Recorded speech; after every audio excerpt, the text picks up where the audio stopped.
morning, everyone, and welcome to our Bible sharing this morning. Thank you so much for tuning in. May the Lord bless you, keep you, and protect you always. Sorry for not being able to post the video sharing these days due to a little bit sickness in my health. At this time of the year, I got a lot of allergy with the pollen in the air, and also a few business that I have to do around the house, and many things that I need to accomplish. But here I am, coming back and continue journey with you and sharing with you and learn with you the Word of God. The word that can transform us and that can bring us eternal salvation. So welcome, my friends. The reading today is from John chapter 21, verses 15 to 19. And in the reading today, we witness the job interview between Jesus Christ and his chosen leader, Saint Peter. This is a very important interview for the very important job to be his vicar, to be his representative on this earth, to be the head of the church. Later on, we will call it this title, the Pope. And so in the gospel today, Jesus interviewed the first Pope, Saint Peter, and asking him 3 questions, probably a little bit hinting to the 3 times that Peter denied Jesus also. So he wants, in a sense, remind Peter a little bit about that unfortunate incident in Peter's life, denying Jesus 3 times. And so today Jesus asked him 3 times, "Simon, son of John, do you love me?" And in the first question, he even added a little bit, "Simon, son of John, do you love me more than these?" More than the other disciples, more than the people who were around Peter and Jesus at that time. "Peter, do you love me more than these?" Why love is the most important qualification that Jesus looked for in his vicar, and that Jesus looked for in his disciples in general. And not just love at the average level, comme ci, comme ça level, but more and more, day by day, increase in the intensity, increase in the degree of love for God. Why? And this also reminds us of the Shema Israel. "Hear Israel, the Lord your God is the Lord alone. You shall love the Lord your God with all your heart, with all your mind, with all your soul, all your souls, with all the totality of your beings." God challenged the Israelites too, and challenged to all of us, and command all of us that it is so important, so crucial for our lives, that we should put the highest priority in our love for God.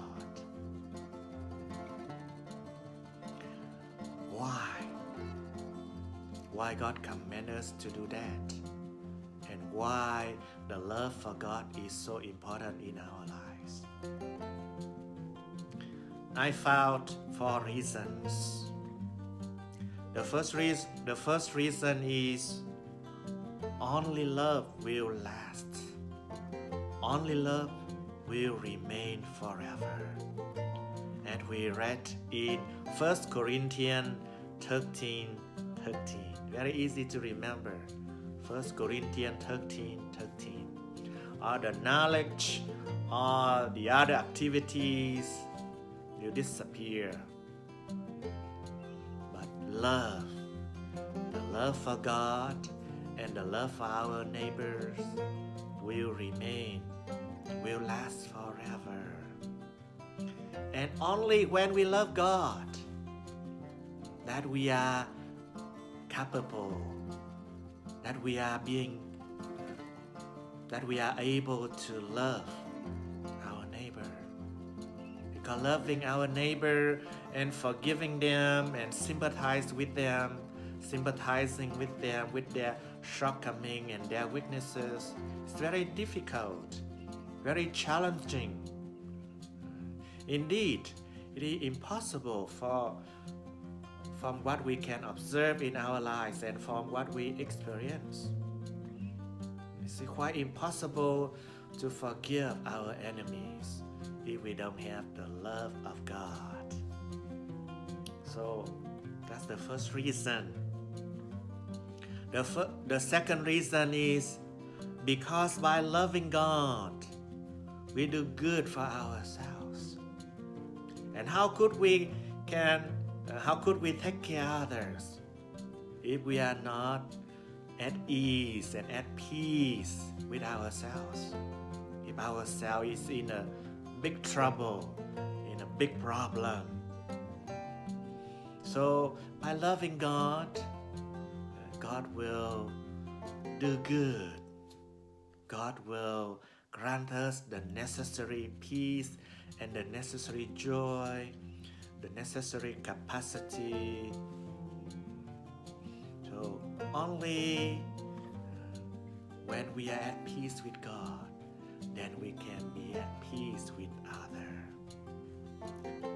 One of the preface in the Eucharist celebration is, "In you we live and move and have our beings." Or in Psalm 36:9, "In your light we see light itself." And in Hebrews 6:19, "We have this hope as the anchor for our soul." Our hope in God will be the anchor of the boat of our life. Even the stormy weather coming, the hurricane stark arising at the horizon, we still anchor our hope and our trust in God. And God is at our side. The third reason that loving God is so important in our lives is because we are limited in many ways. In our strength, in our capacity, in our understanding, in our everything. We feel so inadequate, we feel so incapable to pursue the life of goodness, the life of virtue, the life of love, and so inadequate in fulfilling the mission that God has called us to do, to follow, to pursue in our lives. Think about all the prophets in the Old Testament. Think about Moses. Think about Isaiah. Think about Jeremiah. Think about Mary in the New Testament. Mary, the mother of Jesus.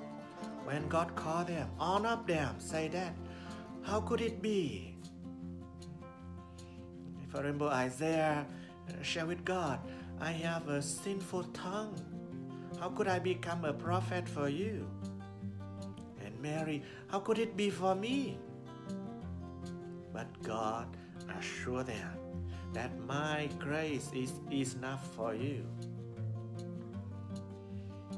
My grace, my strength is enough for you.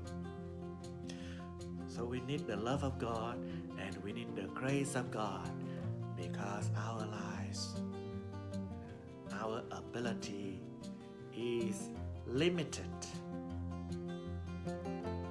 But with God, everything is possible. For in my weakness, it is when I am weak that I have the strength of God, according to the word of St. Paul. And the fourth reason is because the enemies. And who are the enemies in our life? The three main enemies: the devil, the world, and our own flesh. Our enemies are stronger than us, cunning than us, more clever than us. We cannot defeat them by our own strength, by our own wisdom. Think about the enemy of our flesh. Ourselves can be our greatest enemy. St. Paul in Romans chapter 7, he shared, the good thing I wish and I want to do, but I don't do. But the bad thing, the evil thing, I don't want to do, but I do it anyway. So our flesh is very strong, and it can tempt us to do many crazy things. And if we don't have the grace of God, we fall into the temptation of our own flesh, our own desires. And St. Peter, 1 Peter 5:8, he warned us, be alert, be awake, be sound-minded, because your enemy is prowling like a roaring lion looking for someone to devour. Resist him, solid in your faith. Jesus challenges us, pray at all times so that you will not fall into temptation. Because the devil, he works 24/7. He's pure spirit. Doesn't need to eat, he doesn't need to take a rest. But us, ourselves, we need to take a rest. We need to eat. So we don't have enough strength to fight with them alone. In the world, with all the temptation, with all the ideologies, the culture around us, the death culture that can oppress us and that can shrink us if we are not pursuing the culture of life, if we are not alert and awake, and if we are not intentionally pursuing the way of life, the way of truth. In Psalm 56, verses 2, we read, my enemies trample on me all day long, for many attack me proudly. In their pride, they attack me. So all the enemies are very strong, and we need the grace of God, and we need the love of God to fight back these deadly enemies.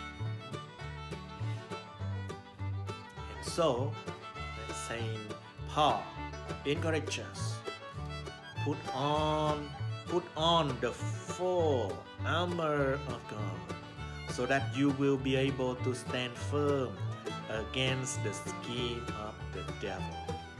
That is in the letter to the Ephesians. Put on the full armor of God. And the word armor in English is quite similar for me to the word l'amour in French. And l'amour means love in French. So we can substitute here.